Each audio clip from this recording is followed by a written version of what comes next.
Guys, kaneze komeze neza cyane muri rusange. So kesi ya Mutesi Jolly ndetse na Baby Cool ndagira ngo benshi mwakomeje kugenda mumbwira ngo Elvino ngo ntago uri kwinjira kumwe kwawe, ngo just za flow zawe ntago urimo kuzikora, ariko fete attention kamaze mbibutse kino kintu. Ubundi kesi ngizi za kesi bajya bavuga ngo ni ibyaha nyambukiranya mupaka cyangwa se iki kinyarwanda cyanjye kimeze fresh, ariko muri yaranja mu byumve. Bivuze ngo kesi nk'ingisho gukoreshwa mu buryo bwinshi bugiye butandukanye. Ndagira ngo n'abasanze bakurikira X yahoze ari Twitter murimo kugenda mubibona ko ni kesi yatangiye kuba involved nk'abantu benshi cyane, by'umwihariko badakunda u Rwanda bakaba batangiye kubyifashisha bagenda batanga ibitekerezo byo kuba babasha guhaminga igihugu cyacu ndetse muri rusange no kubyifashisha nk'iturufu irimo kukurikirwa n'abantu benshi kugira ngo babashe gutambutsa ubutumwa bwabo budafite ikintu na kimwe bumaze, ahubwo ubona ko ari ugushaka kwanduza ishusho ngari igihugu cyacu kimaze kugaragaza nziza cyane, ya mu buryo bugaragara ndetse n'uburyo igihugu cyacu buryo kiba gifite fitiri icyo gishaka kugeraho. Ibyo byose nibyo turindimo kugenda mbabwira, ariyo mpamvu muraza kugenda mubyumva. Suko nafashe uruhande, ahubwo nuko nzi neza yuko habaho ikijyanye cyber scamming, wenda icyo twakwita uburiganya bukorerwa ku mbuga nkoranyambaga. Muri iki gihe ubona ko ikoranabuhanga ryoroheje ibintu, aho ushobora kubona umuntu wibereye ahangaha ashobora kugira ibiganiro bigiye bitandukanye ndetse n'ubucuruzi bakaba babukorana n'umuntu uri muri Amerika cyangwa muri Canada n'ibindi bihugu, kandi ugasanga ibyo bintu byose birakoze. So niyo mpamvu basha kugira ngo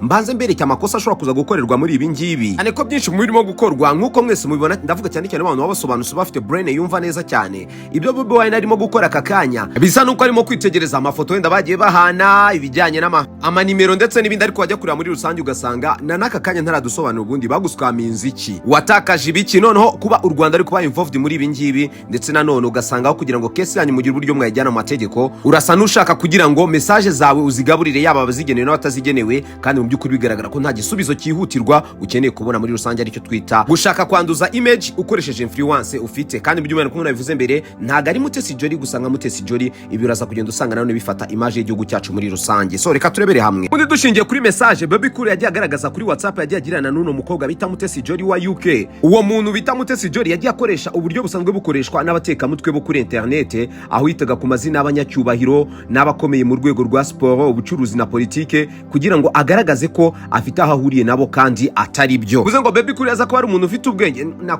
yaza ko ari umuntu utekereza byihuse, yagakwiye ku making sure yuko uno muntu afite complexe d'inferiorité, niyo mpamvu ari gushaka kwifashisha amazina y'abantu bakomeye kugira ngo abe yamufera. Ikindi nanone nuko uyu Mutesi Jolly yavugaga abantu bakomeye ndetse n'amahoteli cyangwa ibikorwa mpuzamahanga kugira ngo yubake icyizere cy'ikinyoma no gushukisha amafaranga. Agira ngo aha turi kugendana 5 kwa 5. Hanyuma noneho ikintu kikwereka kutagira amakenga kwa Baby Cool nuko muri ibi byose arimo kuvuga nahagaragaza ko yigeze ahura na Mutesi Jolly, usibye amafoto bahanaga ndetse n'ibintu byose nagiye mvuga ari hejuru byo kugaragaza abanyacyubahiro, abantu bacacambwa tanzwe bikoresha n'abateka mutwe kugira ngo abashe kumwizera. Hano ikingenzi kurushaho nuko Mutesi Jolly yari yaratanze umuburo kuva muri 2024 amenyesha abantu ko hari abantu bamwiyitirira ku mbuga nkoranyambaga bagamije gukora uburiganya. Icyo ngicyo Mutesi Jolly yagikoze muri 2024, turi kuvuga ibyo muri 2025. Hano twihute cyane, kino kibazo noneho kigeze aka kanya ngo natangiye mbivuga, ntago ari ikibazo kirimo kurira Miss Mutesi Jolly wenyine, ngo ni ikibazo cy'abanyarwanda n'abakunda u Rwanda muri rusange. Ndabisobanura neza. Miss Mutesi Jolly ni umwe mu bantu bazwi kandi bahagarariye isura y'igihugu cy'u Rwanda ku ruhando mpuzamahanga, ngo mpuzama event manini ajya yatendinga kandi akabikoresha mu izina ry'u Rwanda. Bivuze ngo yari umuntu umwiyitiriye agamije gukora uburiganya, ntabwo aba yangiza izina rye gusa, ahubwo abagerageza kwangiza icyizere cy'abafatanyabikorwa ndetse n'isura y'u Rwanda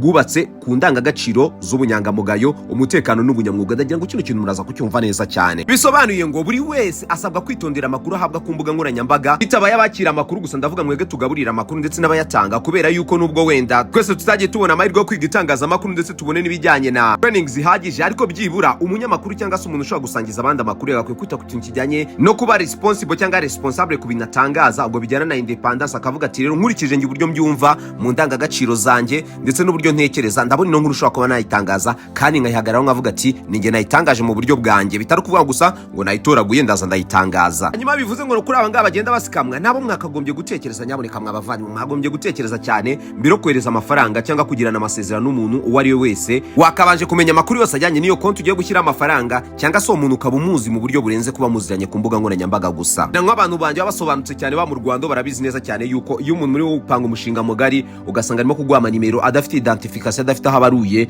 ngo abari uraza kunyuza amafaranga, ibyo bintu nawe bitekerezaho kabiri ukabona gufata icyemezo. So nimunyemere rero noneho turebere hamwe tumwe mu tuntu uyu mugabo wita Baby Cool yagiye agaragaza ko uyu ngo Mutesi Jolly yagiye amubwira, namwe mushyiremo inyurabwenge zanyu, nari mbaje kubahugura. Kandi bakunda kuzakavuga ibintu byinshi ngo Elvino ngo baciye ngo hirya no hino, ngo ukabona kugera kuri point, namwe baya attention ntago ari mu munyigisha umurongo mugari w'uburyo dukora ibintu byacu. Hano tuba tubigisha ndetse tukaba n'abaripota promoting ndagira ngo ikingiki murakizi ndagira ngo mwakomeje kugenda mubibona ngo ngena bivuze ati bino bigano byinshi ndabona ari bigano bitatureba ni nkaho uyu ngo Mutesi Jolly yari arimo kudiringa nuno bita Baby Cool aramubwira ati rero ngende gushaka kuza gukora business yanjye mu gihugu cya Uganda ariko nkeneye yuko ntazajya kubirikodinga cyangwa se kubyiyandikishaho ati undebera uburyo ibyo bintu wazabifasha kubikliyaringa icyo ni kimwe mu bintu bavuganye ngira ngo mutaza kugenda mwuva ahantu henshi ni nawe uyu ngo bita Mutesi Jolly yari arimo kubwira ngo bita Baby Cool aramubwira ati rero ngende mfite umuntu wanjye muri Kenya akaba ari inshuti magara cyangwa se ari kiganza cy'iburyo cy'uwo bita Ruto sinaho guhuza nayo nka gwadiri ya danger y'ibijyanye na petrol ngo n'ibijyanye n'ibisukika reka tubyite petrol muri rusange kandi bikabasha kukwinjiriza diri ziteye ubwoba ngese bikakwinjiza amafaranga menshi cyane bivuze ngo none izo kesi aho zigeze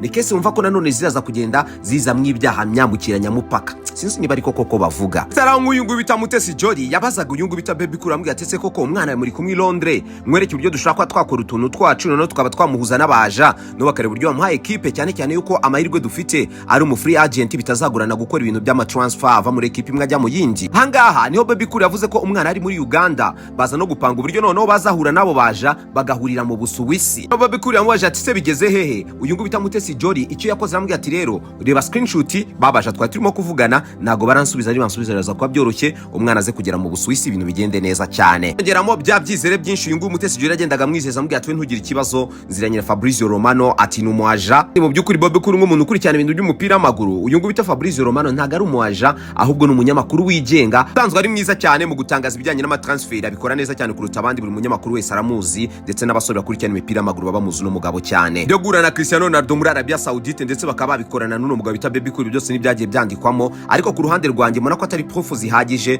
zo kugira ngo twumve ko Baby Cool yarenganye so ndagira ngo namwe muze tuganire nari nk'abatuteri bari bagize Baby Cool rwamenye mubwira ati koko tekereza gusikamwa n'umuntu utazi icyongereza bitewe n'icyongereza kigaragara no Mutesi Jolly yandikaga ni cya cyongereza cy'abagenzi wibaza ibyo bari kwandika ukabiyoberwa no bibazaga ngo tekereza nturigere uhura n'umuntu imbona nk'ubuntu usibye kwandikira no guhana amafoto hanyuma akajya kubwira ngo muri Uganda niyo muntu nizera nawe ugashyuha ati kabisa turizerana byatari ati ndaza kugenda nkora diri nawe zigiye zitanduka cyane ko iby'amafaranga bitarageramo ngo twumva aho bigeze ariko benshi magenda bagerageza gusoma inyandiko no mugabo ari kugenda sharing agaragaza amakuru yose biragaragara ko ajya mu dukosa twinshi cyane yagakwiye kuba clearinze nk'umuntu mu legendaire nk'umuntu usanzwe uzi diplomasi umuntu ufite izina rinini mu gihugu cya Uganda ku buryo atagakwiye kubasikamwa nk'ibingi bisondagira ngo namwe muze mutubwire je nitwa Vino kwizera nurenga kuno poto tadufollow inzu zamera ngaho ndutegera ibwami tie kubekwa byinshi pasokoto vita larga